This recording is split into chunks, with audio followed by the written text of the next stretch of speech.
Welcome back to this, the 33rd in my series on the story of the family of Abraham. Today we're looking at chapter 43 of the book of Genesis, which concerns the second visit of the brothers of Joseph down to Egypt, this time accompanied by Benjamin. They meet with Joseph there and they have a meal with him. It's interesting to notice that once again within the book of Genesis we're seeing a slowing down of the pace of the narrative. As we've gone through the book of Genesis, much of what we've been reading has been moving at a fairly steady pace. And there are a few points where things slow down. From chapter 17 to the middle of chapter 21, the events take place all within a year. And here again we see between chapters 43 and 45 there is a slowing down of the pace of the narrative. Within this period of time we have a very brief window of time covered with a great deal of text. Even the speeches and other things within this text are extended longer than we might expect them to be. There's a lot of time and attention given to this. When we think about the book of Genesis, it is important to consider the pace at which things move and how long we labour over particular details. For instance, if we look at chapter 24 with the first encounter with Rebekah, there is a lot of space given to details of the journey and the encounter with Rebekah by the servant of Abraham, him recounting the events. Now, why is all of that space given to it?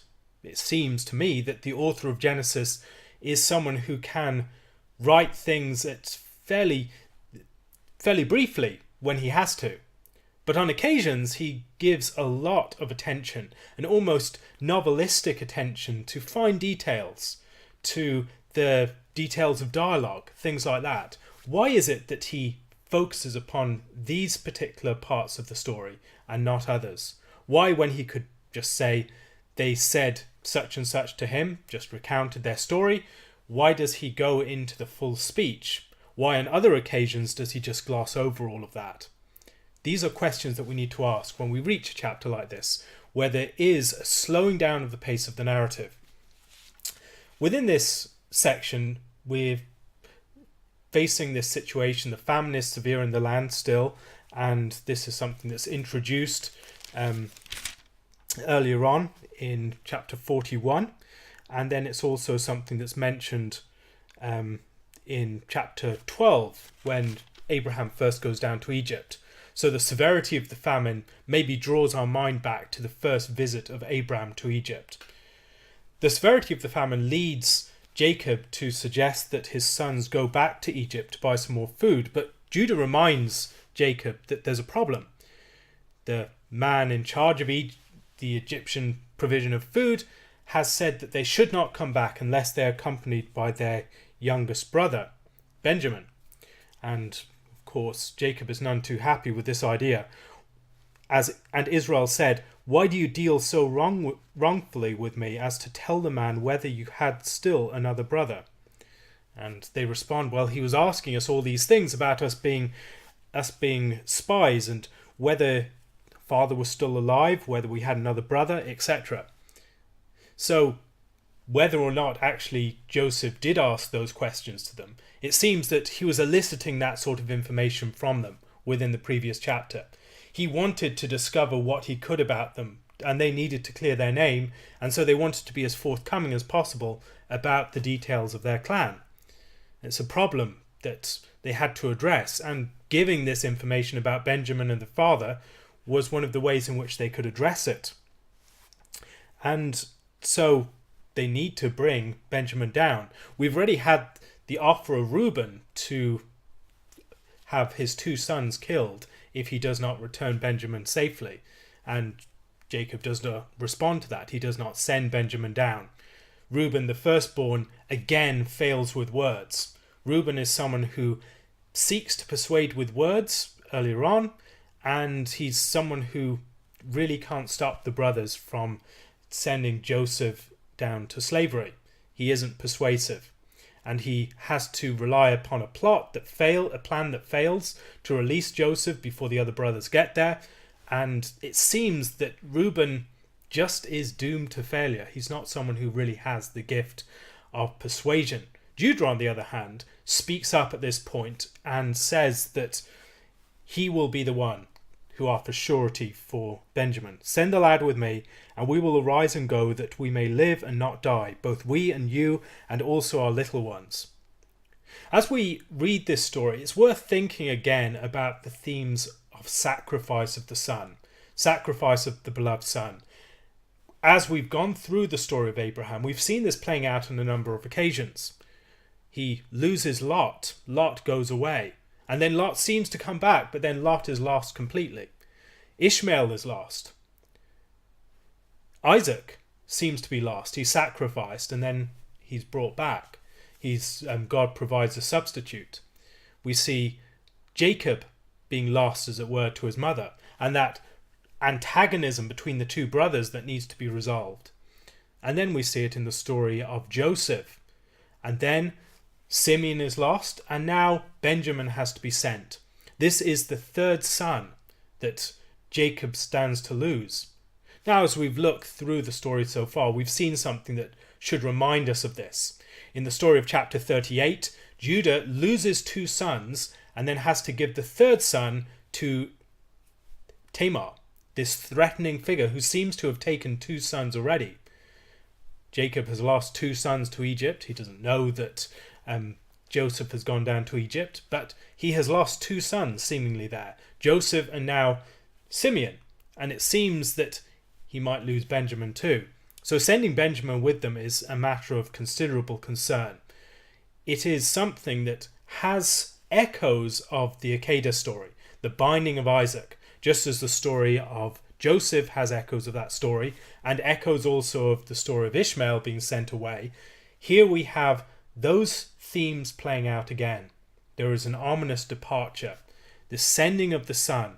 Now, in the story of Judah, we saw that the two sons were lost, and then two sons were restored at the end, as Tamar bore Perez and Zerah. And I think we'll see a similar thing taking place here. As Benjamin is sent by Jacob, he will be returned, and along with him, Joseph and Simeon. He sends them down, and described as Israel at this point. He's the head of the clan. It's more of a political name of his rule. He's not just Jacob the individual, the suffering father. He's Israel, the head of the clan. And he listens to Judah. Judah is persuasive. In the same way as Judah was persuasive with the brothers in chapter 37, Judah is persuasive here. And here he's offering himself as surety for the son of Rachel. There is a reversal to some degree of the previous situation, where he covered up the loss of Joseph and he suggested selling Joseph into slavery. Now he is going to serve as surety for the son, Benjamin. He is sent, or they are sent, with some of the best fruits of the land, some of the strength of the land in their vessels that they carry down as a present for the man. A little balm, a little honey, spices and myrrh, pistachio nuts and almonds. Double money in your hand, and take back in your hand the money that was returned in the mouth of your sacks. Perhaps it was an oversight. Now, there's a sevenfold gift here. Balm, honey, spices, myrrh, pistachios, almonds, and the silver. And this is a fullness of a gift, but it's also something that reminds us of chapter 37.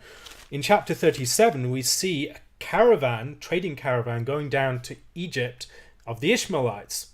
And they come from Gilead with their camels bearing spices, balm, and myrrh. So they are being sent down to Egypt in a way that is very reminiscent of the way that their brother was sent down to Egypt in that trading caravan. There is the strength of the land, double money, and the favoured son being sent down. Maybe these are firstborn themes, that here we have Benjamin who's being treated in many ways as the firstborn. As we go through this, we'll see that there is still an element of disowning the brothers by Jacob. And may God Almighty give you mercy before the man, that he may release your other brother and Benjamin, your other brother. It's like a mother speaking about a child that's causing trouble to her husband and saying, your son's causing issues again. Now, it's both of their son, but there's a sort of disowning taking place there. And sometimes it's generally in jest, but here it does not seem to be in jest. As we've seen in the previous chapter, there is a breach in the family that has grown very, very broad. That Jacob no longer truly recognizes the sons of Leah and the handmaids as his full children. He says, "My son shall not go down with you, for his brother is dead," not your brother, his brother, "and he is left alone.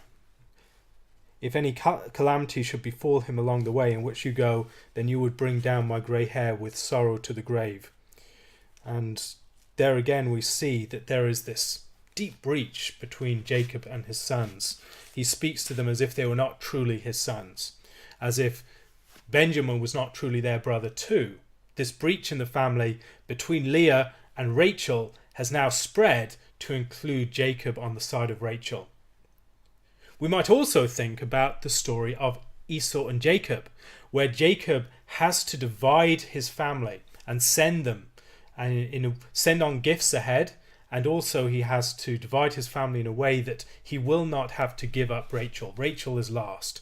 He's divided them into groups with the handmaids, and then with Leah, and then with Rachel, last of all with Joseph. And now he is sending Benjamin. Benjamin, the one that he wanted to keep to last, the one that he wanted to preserve, he has to give over all of his sons. This is the last son that he would want to give up, but he's the one that's demanded of him. And so there's a sort of playing out of the sacrifice of the son theme again, but we're seeing Jacob having to give up the two sons that he depended most upon. We saw it in chapter 37, giving up Joseph, sending out Joseph, and then here, that second son of Rachel is required of him. The son that he wanted to keep back till last, or Rachel and her sons that he tried to keep back till last in his encounter with Esau, now he has to send him.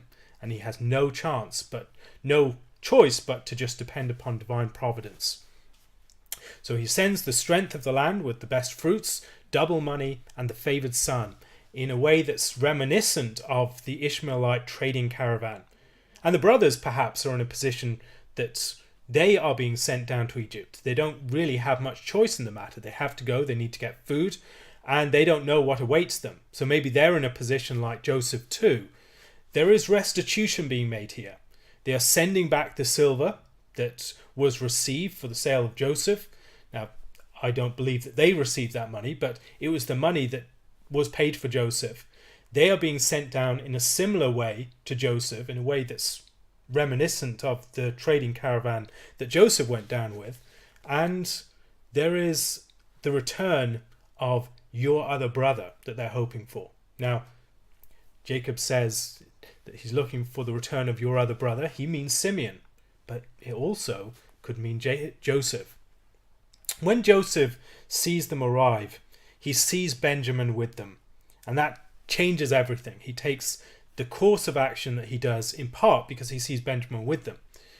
For all he knew beforehand, they had killed Benjamin too. They had completely usurped his side of the family. But no, they hadn't. Benjamin was brought with them, and so they were not as wicked as he might have thought. He sees Benjamin, and then he returns Simeon to them. And they talk with his steward. So there seems to be two particular encounters. He's probably seen them from a distance at this point, and not yet having direct dealings with them. And then later on, he speaks to the steward of his house and then tells them to bring them to the house, to slaughter an animal, make it ready, and that they will dine with him at noon. And then the steward of his house deals with them from that point until later they encounter him. Within the encounter between them, he lifts up his eyes and he sees Benjamin.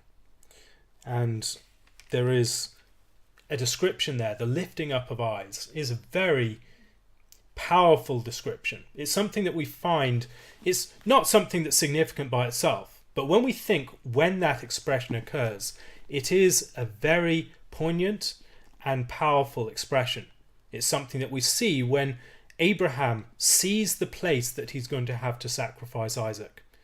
It's what we see when Abraham lifts up his eyes and sees the ram in the thicket.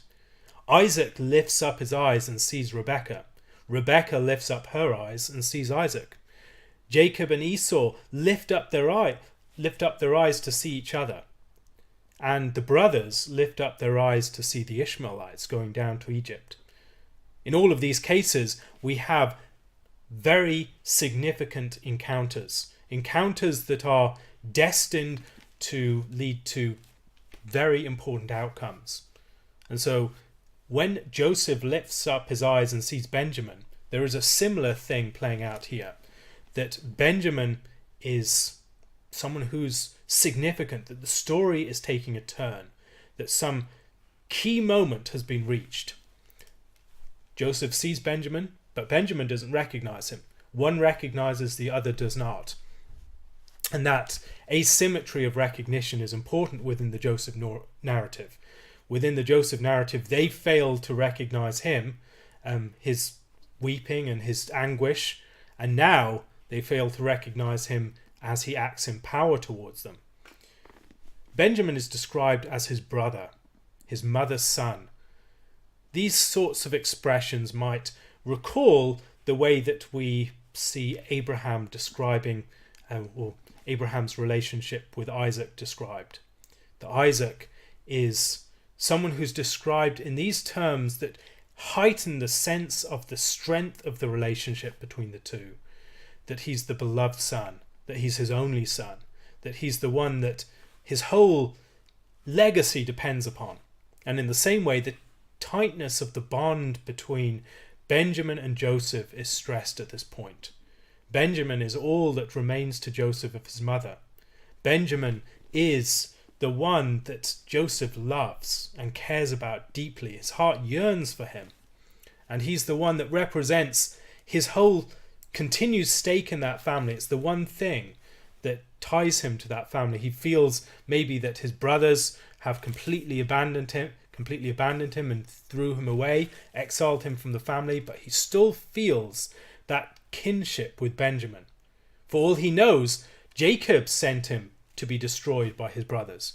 Jacob was angry with him as a result of his second dream, seemingly, and then he sends him out to his brothers who don't speak peaceably to him, who are angry with him and envious of him.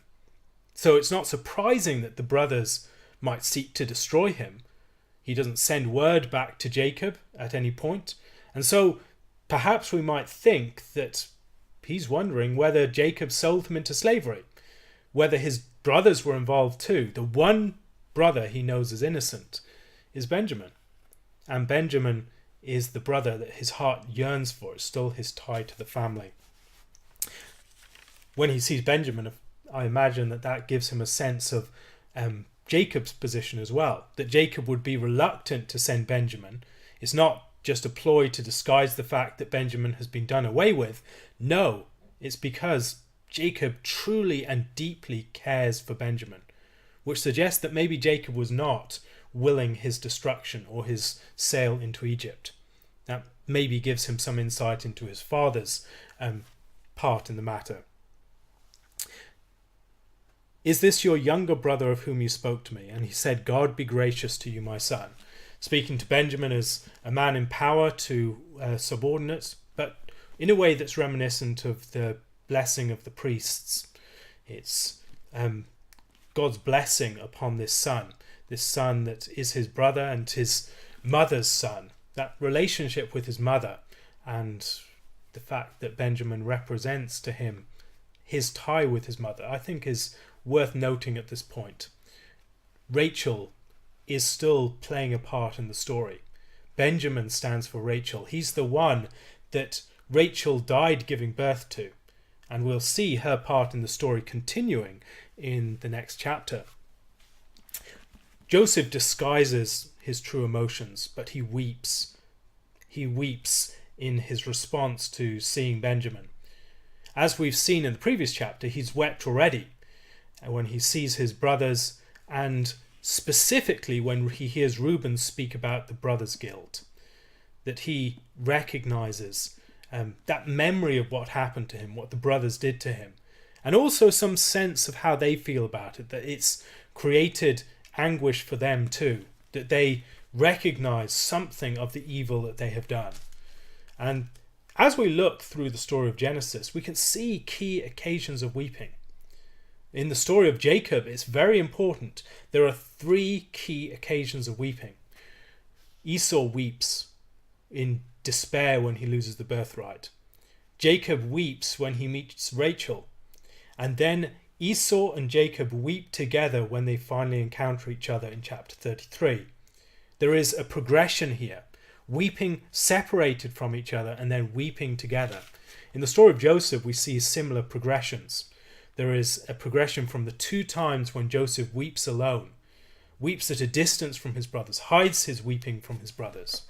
We've seen in the story of Joseph that his anguish is hidden from his brothers, that he's in the pit and weeping and shouting for help, and his brothers go away to eat a meal. They eat bread together, and he's at a distance, presumably away from his cries, much as Hagar sought to escape the cries of Ishmael. That distance that is created between the brothers and Joseph is still not closed. He disguises his weeping from them. They do not yet see. There is a significance to him serving bread at this point. I mentioned that in chapter 37, they go to a distance and then they have bread together. They have to be at some sort of distance for the Midianites to pull Joseph up and sell him to the Ishmaelites. But it seems that at this point here, there is a distance created again that is reminiscent of that. They eat bread, and Joseph eats separately from them. Now, all these sorts of details that we find within the text, are they just there for a sort of novelistic or historical verisimilitude? I don't think they are. I think they're there because we're supposed to see within them something of significance. That this is reminiscent of what happened earlier. That just as Joseph was placed at a distance from his brothers, and they could not see his weeping and his anguish there, so there's another instance of weeping here, and another instance of the brothers eating bread, and Joseph being separated from them at a distance. This story is still playing out. That distance has still not been closed. Joseph goes into his inner chamber earlier and he weeps privately. There might be a sort of quasi-liturgical pattern here, that Joseph sets things up for a sacrifice, for the killing of an animal, preparing of a meal. It's a sort of sacrificial pattern perhaps. They meet with the steward, the household servant, palace servant in the courtyard. Again, a priest figure relative to the house of Joseph. And then there is confession. They confess what happened with the silver put in their bags. And then a recognition of their forgiveness. They wash, their feet are washed, and then they have a fellowship meal. It seems to be a sort of approach of sacrifice. And Joseph goes into the inner chamber by himself and washes, and maybe there are some priestly themes here to explore. He orders them by age, but then he singles out Benjamin for special treatment. So, ordering them by age, it would seem that once you've ordered them by age, the natural thing to do is, if you're going to show any special treatment, you show it to the oldest, to Reuben. Now, he knows the age, and they maybe are thinking, is he showing divination here, his power of divination, that he is someone who has the power of divination and he knows the identity of the brothers, he knows things about them that maybe they have not disclosed to him. Do they know about Joseph? Do they know about the true character of what we did to that other son that is no more? Now, when he puts them in that order and then singles out Benjamin for special treatment, that singling out of Benjamin has a greater significance than it would have otherwise. Benjamin is given fivefold, and 5 times as much as anything that they have in their servings. Benjamin is being given a special treatment, much as Joseph was, despite Joseph not being the firstborn. Joseph was not the firstborn, and think about all the order of the sons, and yet this favoured son, some way down the line, it seems wrong, and the other sons rebel against that. Now he's treating Benjamin in a similar way. He's created the distance between them and him, between Joseph is sitting at a distance from them while they eat bread, and now he's given special treatment, as if the story is going to play out again. How will they treat this other son of Rachel if he is given special treatment? What happens? Will they treat him in the same way as they treated Joseph? Or will they care for him? Will they show that they have changed in their character? Looking through this story then, I think that there are a number of themes to pay attention to. There's the way that the story is playing out again, the story of the brothers sitting at a distance, the story of being sent down to Egypt with the caravan train, the story of the two sons that have seemingly been lost and the third son having to be sent to return, the treatment of the son that's younger down the line, the favoured son that is not in fact the firstborn. And as we follow these themes, I think we'll see in the following chapters that they will reveal much of the significance of this text. There is a great deal taking place here. As I've commented already, there is a sort of musical chairs being established, partly by the contrivance of Joseph, but partly also by the providence of God. That people who were in one position in a previous iteration of the narrative are now being placed in a different position. Will they respond in a righteous way, or will they repeat the faults that they once performed, or when they are put in the position that they put someone else in, will they be able to redeem their story? This is a question that hangs over the entire narrative. These are stories that have been playing on for quite some time. It's the story of Rachel and the death sentence that was passed upon her at the time of when the teraphim was stolen. It's the story of Esau and Jacob and the blessing and the birthright. It's the story of the meeting of Esau and Jacob later. It's the story of the rivalry between Leah and Rachel. All these stories are playing out in the next generation.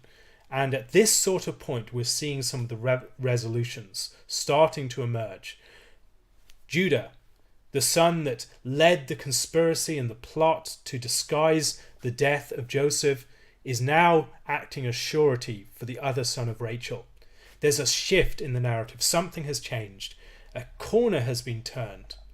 And as we follow things further, we'll see that God is at work in this situation too. That God is bringing about some of the resolution of the deeper themes that have been playing throughout the entirety of the book, or the book of Genesis and the story of Abraham and his family. Following these themes, we will have a deeper sense, I believe, of the way that God works with people, with families, not just as detached individuals, but as networks of relationships where the actions of one person have ramifications for other people that they are connected to, have ramifications for the next generation, and reverberate down through the centuries. This story is one that is charged with destiny. The relationship between Judah and Benjamin is a relationship that we'll see play out later on in Scripture. The relationship between David and Saul, the relationship between Esther and the Jews, and these relationships within the kingdom, as the kingdom splits, or the relationship between within the undivided kingdom, the relationship between David and Jonathan. All of these stories are stories that we need to keep our eye upon, because they will take us all the way throughout Scripture. And as you get even to the New Testament, these themes continue to play out. Thank you very much for listening. Lord willing, I'll be back again tomorrow with more on the story of Joseph. If you have any questions, please leave them on my Curious Cat account. If you would like to support this and other videos like it, please do so using my Patreon or PayPal accounts. Thank you so much to everyone who has supported me. It really makes such a difference. It is a great encouragement, apart from anything else. It is one of the things that makes me want to do these things, these videos and podcasts. So thank you very much. God bless, and thank you for listening.